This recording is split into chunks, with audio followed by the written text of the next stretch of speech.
이번 수련의 주제가 뭐라고요? 확신. 또 얘기해야 되네. 현수막이 없어서. 어제는 의심에서 확신으로라는 제목으로 말씀을 드렸고요. 오늘은 제목은 근심에서 확신으로입니다. 자.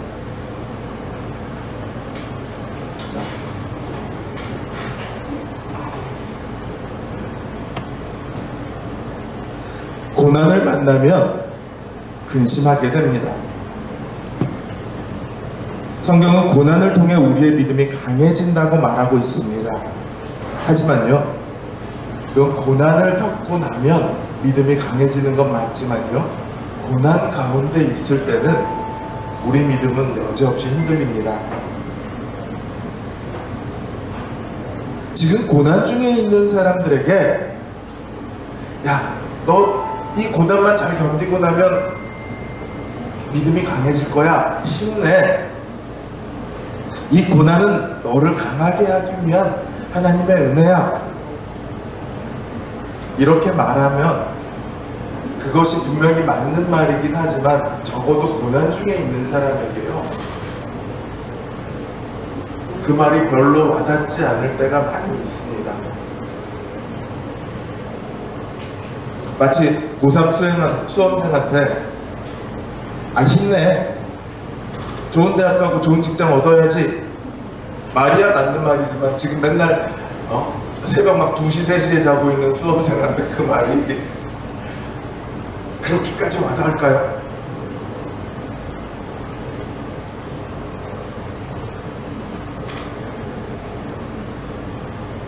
그렇게 말한다고 해서요, 조금쯤의 힘이 될 수는 있지만 지금의 고통이 줄어들지는 않아요.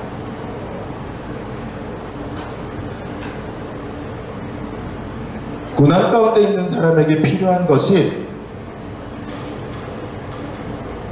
정말 힘내라는 응원일까요? 그 고난을 헤쳐나올 수 있게 도와주는 손길이 더 필요한 거 아닐까요?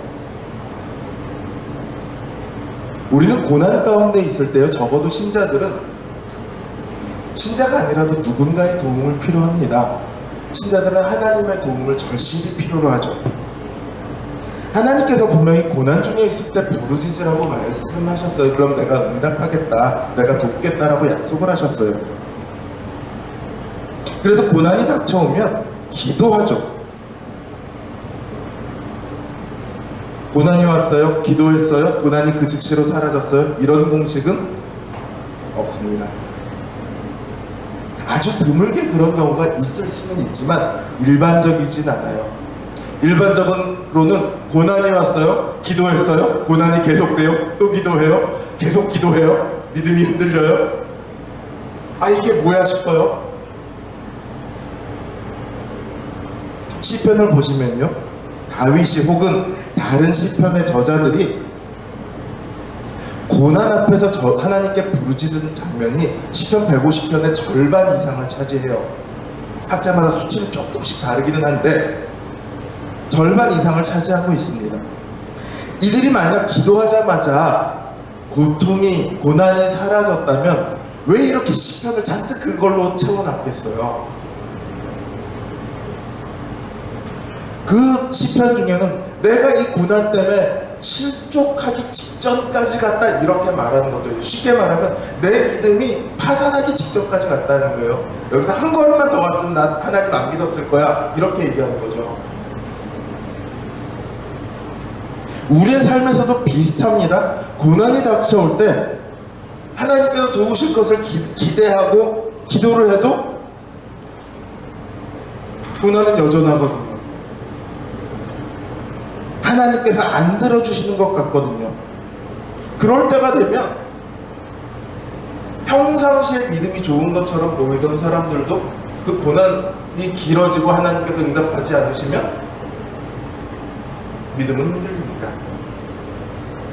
확신은커녕 믿음 자체가 무너질 것 같은 위태로운 순간에 이를 수도 있고요, 안타깝게도 어떤 분들은 믿음에서 떠나가는 분들도 있어요.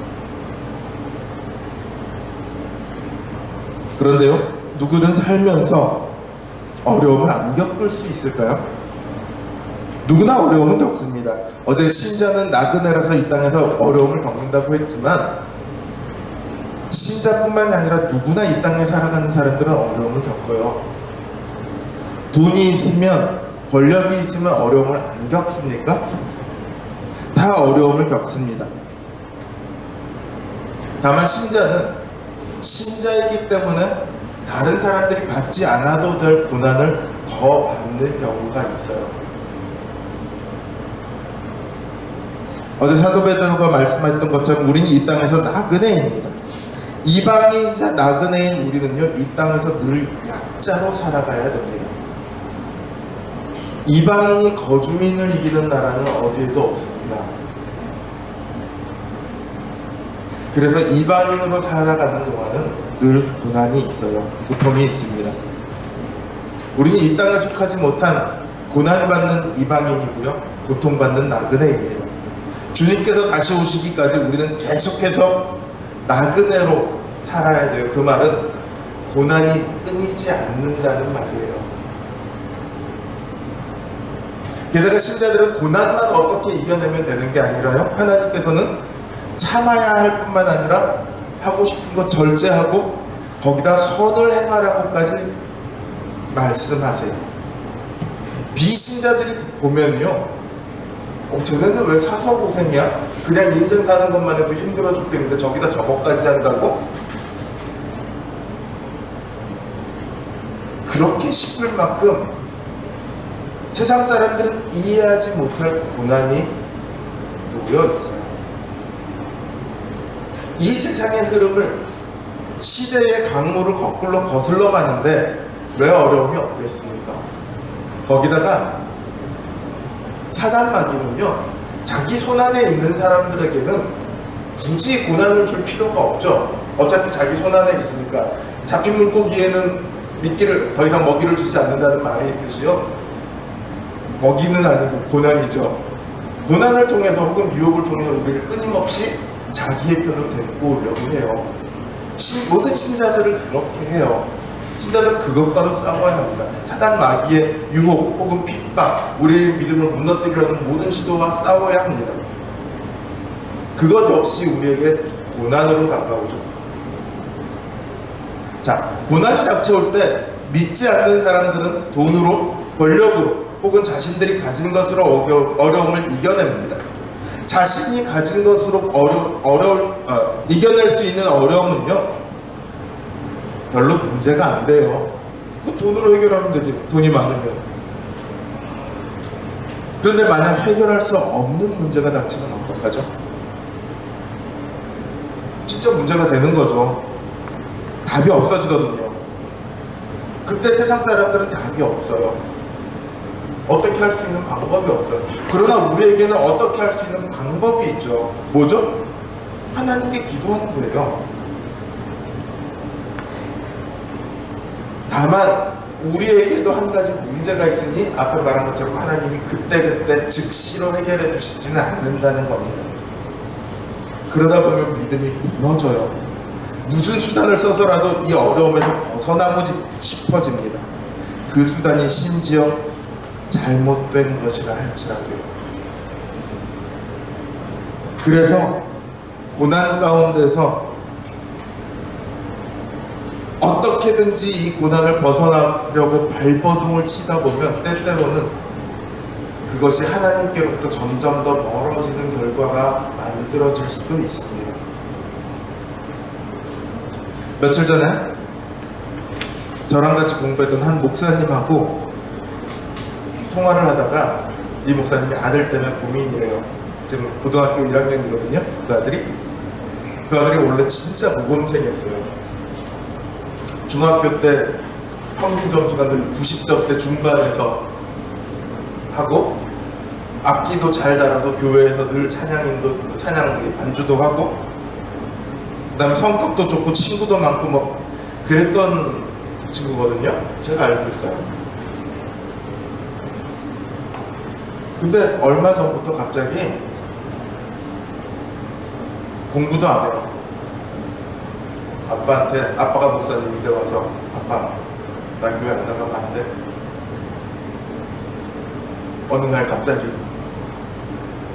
그전까지 아빠랑 대화를 굉장히 많이 했다. 대화도 잘 안 하다가 뚱해 있다가 집에만 오면 갑자기 아빠 나 교회 안 나가면 안 돼. 아빠가 충격을 먹었죠. 왜 그러냐? 얘기를 들어보니까 자기 친구들은 하나님을 믿지 않는데 좋은 집에 살고 있고 해외여행도 다니고, 그 친구 중에 어떤 친구는 자기 이름으로 요트를 갖고 있는 친구도 있대요. 굉장히 부자죠. 근데 자기들은 영구임대 주택에 살고 있고 돈이 없어서 늘 쪼들리는 그런 모습을 보면서 하나님에 대해 회의가 생긴 거예요. 하나님 잘 믿으면 안 믿는 사람보다 더 복을 줘야죠. 엄마 아빠가 누구보다 하나님 일에 열심인데 왜 이렇게 놔두세요? 복을 더 주지는 않아도 비슷하게는 더 줘야죠. 뭐 이제 이런 생각을 하게 된 거예요.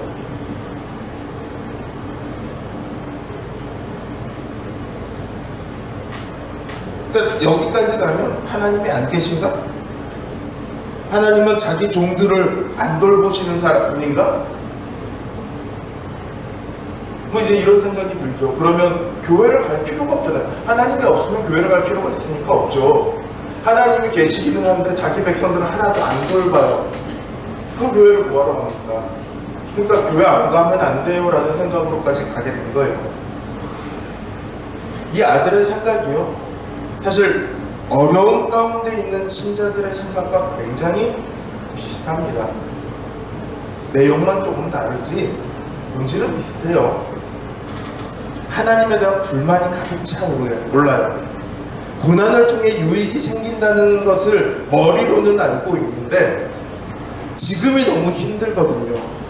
하나님께 부르짖었는데 하나님이 그래도 해결을 안 해주시니까 원망하면 안 된다는 걸 아는데도 원망이 나오는 거예요. 불평이 나오는 거예요. 아니 고난이 왔는데 내가 하나님한테 원망하고 불평해야지 이렇게 작정하고 하는 사람은 없어요. 상황이 하다 보니까 그렇게 간 거죠. 그럼 하나님은요, 왜 우리를 고난에서 바로바로 건져내지 않으실까요?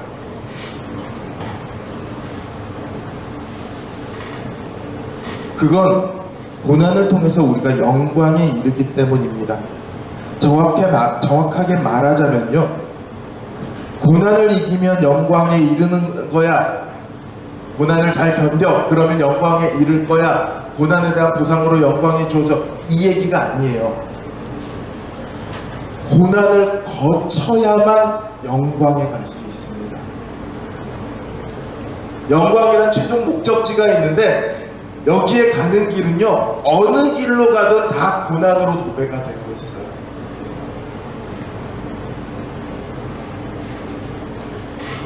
우리가 가는 이 구원의 길은요, 우리가 알아서 가야 하는 길이 아닙니다.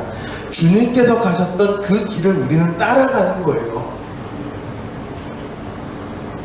베드로 사도는 주님께서 우리의 산소망이 되시기 위해 고난과 영광을 받으셨다, 이렇게 말을 합니다. 그러니까 너희가 지금 당하는 그 고난은 주님께서 영광을 얻으시기 위해 지나셨던 길이고, 이제 우리가 또한 영광을 얻기 위해 반드시 지나가야 하는 길이다, 이렇게 말하는 거예요. 그러니까 고난은요, 우리가 어쩔 수 없이 당하는 고난이 아니라요, 영광에 이르기 위해 우리가 선택하는 고난인 거예요. 지금이라도요, 나는 이 고난 안 받아들일래요. 나 영광 필요 없어요. 그러면 이 고난에서 벗어날 수 있어요. 나 안 믿겠어요. 그럼 사단이 더 안 건드린다니까요.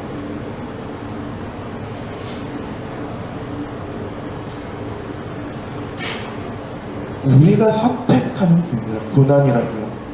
우리 선택의 결과가 영광만 있는 게 아니라 그 영광에 가기 위한 수단으로서 고난도 우리는 같이 선택한 겁니다.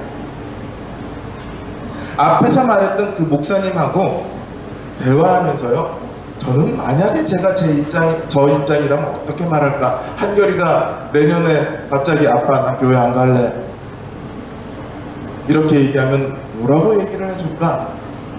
왜 친구들은 부자인데 우리는 왜 가난해? 이렇게 얘기하면 뭐라고 해줄까? 좀 고민을 했어요. 제 고민의 결과가 조금 전에 말했던 그 선택이었어요. 남들처럼 돈 벌어서 집 사고 여행 가기를 원했더라면 저는 그 길을 갔을 겁니다. 지금 제가 가고 있는 이 목회자의 길, 돈도 별로 못 벌고 별로 자랑스럽지도 않은 이 길을 저는 선택했어요. 왜냐하면 이 길이 더 영광스러운 길이기에, 이 길이 더 복된 길이기에 저는 이 길을 선택했습니다. 하나님께서 저를 선택해서 부르신 이 길을 저도 선택을 했습니다. 그 선택들이 만나서 지금의 오늘이 만들어진 거예요.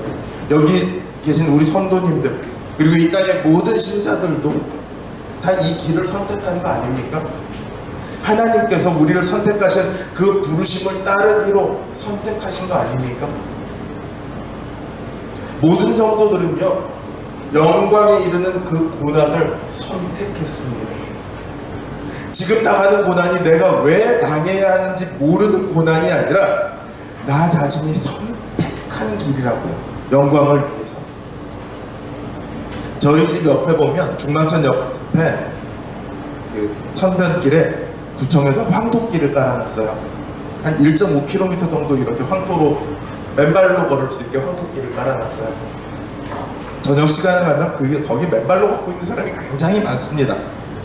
근데 이게 다 황토 지름길이라지만 어떤 곳은요 굉장히 딱딱해요. 그냥 일반 땅을 밟는 것처럼 발바닥이 굉장히 아파요. 근데 어느 곳을 가면 좀 물기가 들어갔는지 질퍽질퍽해요. 그래서 발이 하나도 안 아파요. 딱 그 진흙을 이렇게 밟으면 발이 쏙 들어가면서 진흙이 발을 감싸는 느낌이 굉장히 부드럽고 좋습니다. 한 번은 그곳에 아주머니 두 분이요, 이 황토길을 왔다 갔다 하는 게 아니라 그 자리에 계속 서서 이러고 계세요.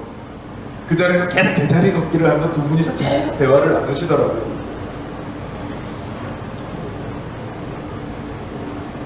부드러우니까 그곳이 좋았던 거죠. 근데 여러분 생각하세요. 여러분 길을 가다가 이만큼 진흙구덩이가 있어요. 어떻게 하시죠? 이렇게 돌아서 피해서 가죠. 진흙구덩이다 하고 그 가운데 들어가서 막 이렇게 하는 거 이제 애기들 때 좀 하는 거고 안 하죠. 발에 진흙 묻히고 싶지 않으니까. 그런데요, 그 황토길을 걷기를 원하는 사람들은 어디에서 머물고 있다고요? 그 진흙구덩이에서 머물고 있다고요. 그 아주머니들처럼 얼씨구나하고 그곳에 들어가서 걷다가 발이 아프니까 거기 들어가서 좀 발전시키고 거기서 머물고 있는 거예요. 어떤 목적을 가지고 있느냐에 따라서요, 가지고 가야 하는 길이 다릅니다. 선택하는 길이 달라요.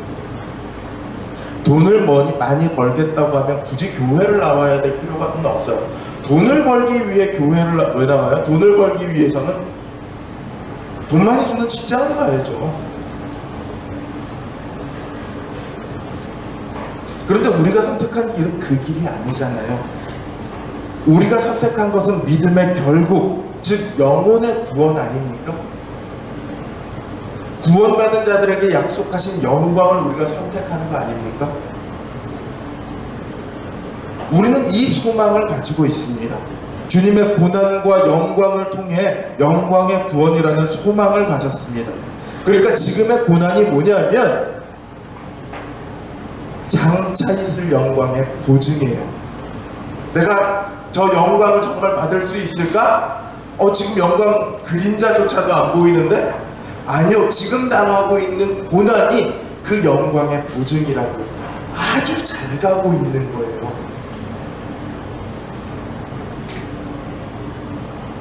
고난 가운데 있는 성도들에게 하나님께서는 당장 고난을 없애주지 않으십니다. 힘들어서 눈물 나고 짜증나고 화가 나고 하나님한테 막 원망이 되는데 그거 알면서도 고난을 당장 해결해 주지 않으세요.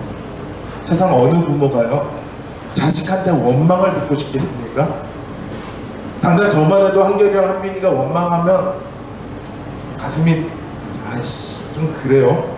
그래서 웬만하면 그런 일 잘 안 하려고 그래요.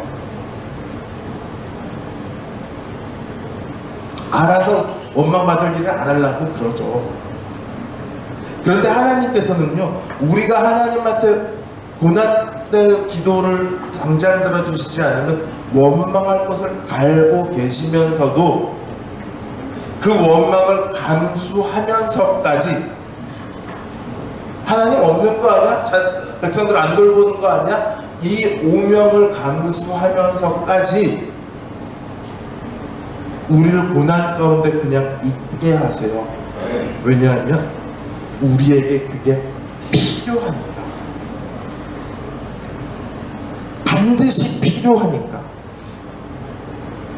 그래서 고난 자체를 없애주지 않으세요. 대신에 어떻게 하시냐? 고난을 없애는 대신에 고난을 이길 수 있는 힘을 주세요. 지금 사도 베드로를 통해 하나님께서 이 구원의 영광이 얼마나 확실한가를 강조하고 계시는데 그렇게 말씀하시는 이유가 있습니다. 우리 앞에 있는 이 고난을 이기도록 하기 위해서요. 그래서 베드로는 예수님께서 고난을 받으신 후에 영광을 얻으신 사실을 이처럼 강조하면서 이 고난에 지지 말고 우리도 이 고난 후에 우리에게 주어질 칭찬과 영광과 존귀를 확신함으로 이겨내라 이렇게 말합니다. 사실 어떤 신자도 나는 고난이 오면 하나님을 원망해야지, 하나님을 불평해야지, 고난이 오면 나는 믿음을 포기해버려야지 이렇게 미리부터 작정하고 고난을 맞닥뜨리는 사람은 없어요. 고난이 닥쳐오고 고난이 너무 힘이 들면 하나님을 원망하죠. 견디다 믿음을 포기하는 경우도 있어요. 근데 이렇게 포기하는 이유는요 당장 내가 잃을 것이 굉장히 커 보이기 때문에 그래요. 이 고난이 내가 포기했을 때 이뤄야 될 것을 예상을 잘 못해서 그래요. 예를 들어 군인을 한번 생각을 해볼까요? 지금 우리 군인이 없으니까 얘기합시다. 요즘 군인은 예전에 비해서 군생활이 굉장히 많이 편해졌죠. 그렇죠, 권 목사님? 나는 그런 생각을 안 해봤는데 그렇죠, 권 목사님? 군인들이 들으면 요즘 군인들이 그러면 화낼 얘기겠지만 객관적으로 예전의 군생활보다는 훨씬 편해졌습니다.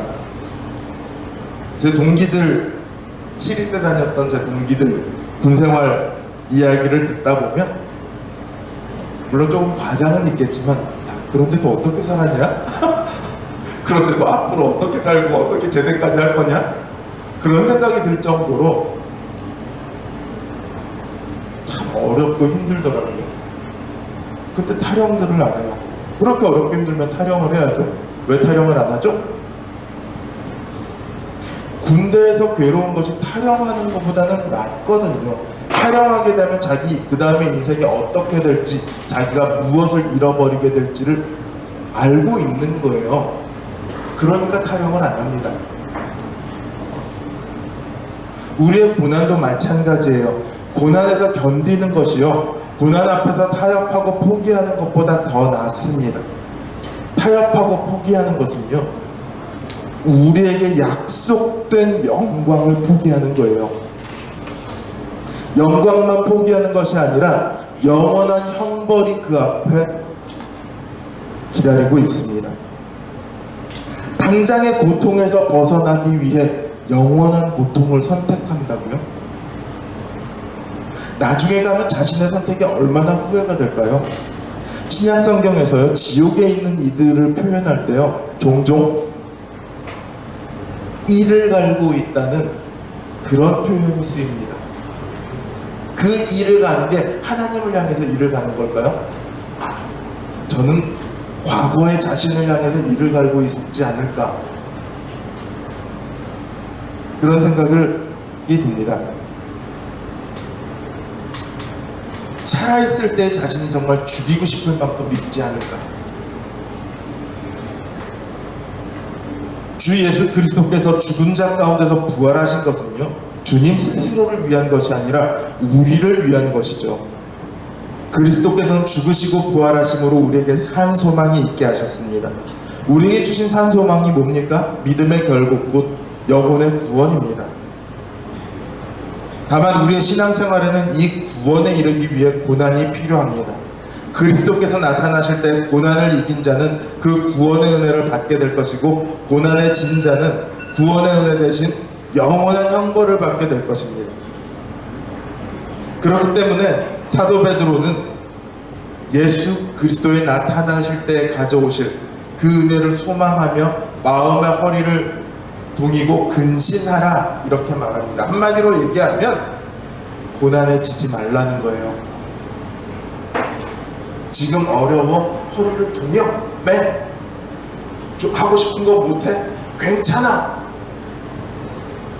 절제하고 버텨, 그 얘기를 하고 있는 거예요. 어떤 여자가요, 신문 기자를 하다가 사고가 나서 다리를 다쳤어요.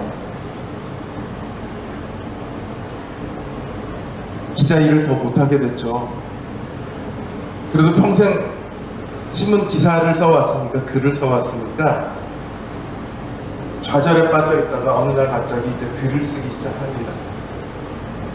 소설을 써서요, 출판사마다 그 원고를 갖고 가요. 다리도 불편한데 요즘처럼 뭐 이메일로 보내는 시대가 아니었어요. 그때는 출판사마다 직접 원고를 갖고 갑니다. 먼 곳에 있는 데도 우편으로 보내죠. 한 군데도 연락이 안 와요. 읽어볼 테니까 놔두고 가세요. 그날 연락이 안 와요. 그러다가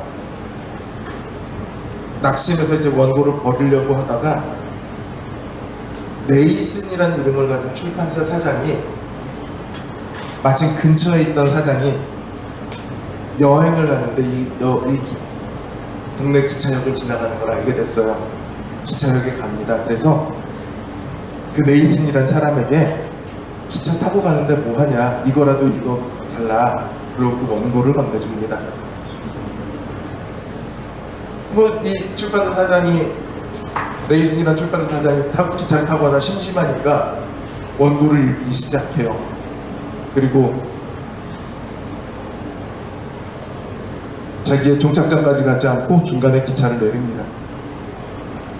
차를 다시 타고 다시 돌아와요.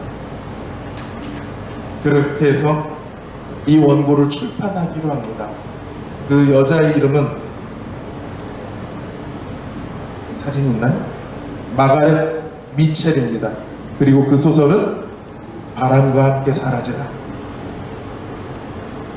영화로도 만들어졌던 바로 그 소설이 그녀의 소설입니다. 그녀는 사고로 기자 생활을 마감했지만요, 오히려 전 세계의 이름을 떨친 작가가 되었습니다. 그녀는 고난 가운데 지지 않았기 때문에, 무너지지 않았기 때문에 그 다음에 그녀의 인생을 살아갈 수가 있었습니다. 우리의 지나온 고난을 한번 생각해 보십시오. 고난 가운데 있을 때는 힘들었죠. 근데 지나와서 생각하면 그 고난이 어떻습니까? 지나고 나면요, 고난은 믿음이 됩니다. 지나고 나면 오히려 더 좋은 결과가 주어지기도 합니다. 고난은 하나님 안에서요, 고통이 아니고 기회입니다. 고난은 우리를 믿음에서 떨어져 나가게 하기 위한 것이 아니라 우리로 확신에 이르도록 하기 위한 하나님의 수단입니다. 하나님은 고난 가운데 있을 때 우리를 돌보시지 않는 게 아니라 그 고난을 통해서 우리를 그 영광으로 이끌어가고 계십니다. 일하고 계신 거예요, 우리를 위해서.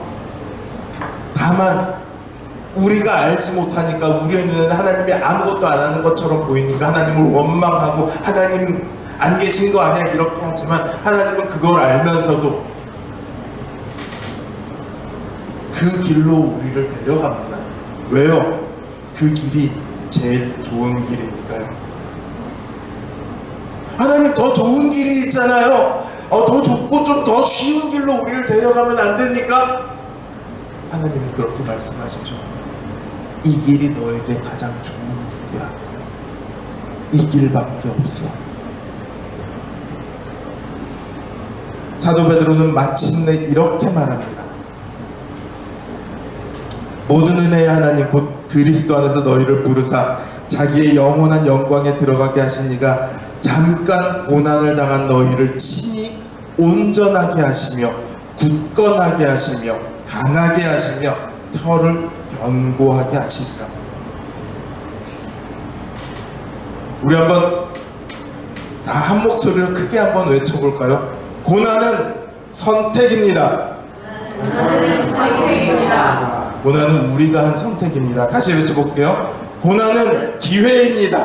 고난은 기회입니다. 고난은 하나님께서 우리에게 주신 기회예요. 더 나아가는 기회입니다. 다시 고난은 확신입니다. 고난은 확신입니다. 고난은 우리에게 주어주는 구원의 확신입니다. 고난 속에서 믿음을 잃는 게 아니라 우리가 고난 가운데 있다는 그 사실이 우리에게는 믿음의 결국에 이르게 되리라는 확신인 거예요. 지금 당장 어려운 일이 있더라도, 그래서 근심할 만한 일이 있을지라도 우리의 구원은 너무도 확고합니다. 우리가 살아가면서 고난을 안 당하는 사람이 어디 있겠습니까? 나이가 들어가면 고난이 없어지는 게 아니고요, 고난을 견딜 힘이 강해지는 거예요. 믿음이 굳건해지는 거죠. 고난은 누구에게나 늘 있습니다. 특히나 나이가 어리면 어릴수록 그 인생에 앞으로 고난은 훨씬 더 많이 남아있겠죠. 앞으로 60년을 살아야 될 사람은 60년 만치의 고난이 있고 10년을 살 사람은 10년 만치의 고난이 있습니다. 그러나 몇 년치의 고난이 남아있느냐는 중요하지 않아요. 고난을 통해 우리의 믿음이 자라고 더욱 하나님을 확신하게 되고, 그래서 결국은 고난을 통해서 감사하며 고난을 당하는 것을 기뻐하는 그 믿음의 경지에까지 하나님께서 우리를 이끌어 가신다는 사실입니다.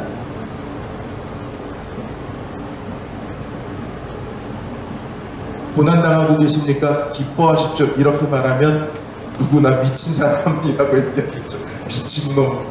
당연히 이렇게 얘기를 하겠죠. 그러나 성경은 그렇게 말하고 있습니다. 우리의 이 땅에서의 거의 마지막 종착지 비슷한 거예요. 우리는 거기까지 자라가야 합니다. 여러분 기억하십시오. 하나님은 우리를 선택하셨고 우리는 하나님을 선택했습니다. 그 영광에 이르는 길에는 반드시 고난이 있습니다. 하나님은 그 고난을 통해 우리를 그 끝에 이르게 하십니다.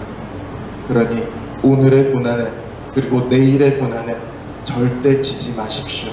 고난을 견디고 그 고난 속에서 더욱더 하나님을 믿고 신뢰하는 저와 여러분 되시길 주님의 이름으로 기원합니다.